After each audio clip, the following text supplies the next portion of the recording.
നമുക്ക് യേശുക്രിസ്തു മാത്രം പോരാ, മറ്റു പലതും വേണം. അല്ല, നമ്മുടെ ഇടയിൽ ഇപ്പോൾ അതാ, യേശുക്രിസ്തു മാത്രം പോരാ.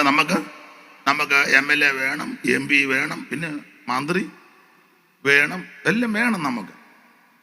തന്നെയല്ല, നമ്മൾ ഓണം ആഘോഷിക്കണം, ക്രിസ്തുമസ് ആഘോഷിക്കണം, ഈസ്റ്റർ ആഘോഷിക്കണം. നമ്മൾ ഈ ലോകത്തിൽ ജീവിക്കുമ്പോൾ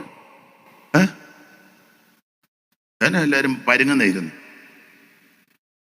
നമുക്ക് ചടങ്ങുകൾ വേണം, ഒത്തിരി അതിലൊക്കെ നമ്മളും കൂടണം. നമുക്കെല്ലാം വേണം. യേശു മാത്രം പോരെ. യേശു വേണം, പക്ഷെ ഈ ലോകത്ത് ജീവിക്കുമ്പോൾ യേശുവിനെ കൊണ്ട് മാത്രം ഒക്കത്തില്ല. ഇത് കൊലോസ്യ സഭയെ കൊണ്ടുവന്നു. ഇപ്പോഴത്തെ സഭയ്ക്കകത്തെല്ലാം ഇത് കൊണ്ടുവന്നിരിക്കുക. ഞാൻ ഇപ്പം അതിന് മുതിരുന്നില്ല, വിഷയം വേറെ ആയതുകൊണ്ട്.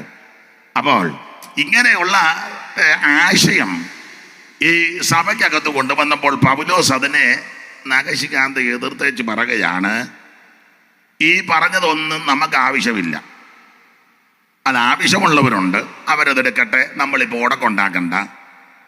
പക്ഷേ രക്ഷിക്കപ്പെട്ട് സ്നാനപ്പെട്ട് അഭിഷേകം പ്രാപിച്ച് തിരുമേശുകെടുത്ത് കർത്താവിൻ്റെ വരവിനായി നോക്കിപ്പാർക്കുന്ന നിനക്ക് യേശുക്രിസ്തു മാത്രമാണ് പ്രധാനപ്പെട്ട വ്യക്തി, വേറൊന്നുമില്ല. അതെല്ലാം ഇതിൻ്റെ കീഴിലാണ്. അല്ലാതെ ഇതിനോട് സമമല്ല, ഇതിൻ്റെ മേളിലുമല്ല, ഇതെല്ലാം ഇതിന് കീഴാണ്. അപ്പൊ 17-ാം വാക്യം വായിച്ചേ, വളരെ ക്ലിയർ ആയിട്ട് പറഞ്ഞല്ലോ പൗലോസ്. വായിച്ചേ 1:17 പെട്ടെന്ന്. അവൻ സർവ്വത്തിനു മുമ്പെയുള്ള മതി. മറ്റു പലതും സഭയ്ക്കകത്ത് വേണമെന്ന് ശഠിച്ചപ്പോൾ ആമേൻ പൗലോസ് പറയുകയാ, അവിടുന്നാണ് സകലത്തിന് മുമ്പേ ഉള്ളവൻ, അവിടുന്ന് മാത്രമാ ശ്രേഷ്ഠൻ, നമുക്കത് മതി. ഇപ്പോൾ 2 പാട്ടുണ്ട്, രണ്ട് വ്യത്യസ്തമാണ്. ഒരു പാട്ടുണ്ട്, ഇത് പോരാ എന്ന്. അങ്ങനൊരു പാട്ടില്ലേ, ഇത് സ്റ്റാലി എൻ്റെ വരിയൊന്നും, ഇത് പോരായ. അപ്പം വേറൊരു പാട്ട്, ഇത് മതിയെന്ന്,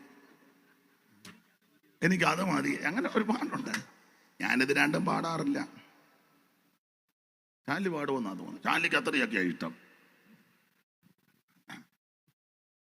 അതെ, ഇപ്പൊ അങ്ങോട്ടൊന്നും ഞാൻ പ്രവേശിക്കുന്നില്ല. യേശുക്രിസ്തു സകലത്തിന് മുമ്പേ ഉള്ളവൻ.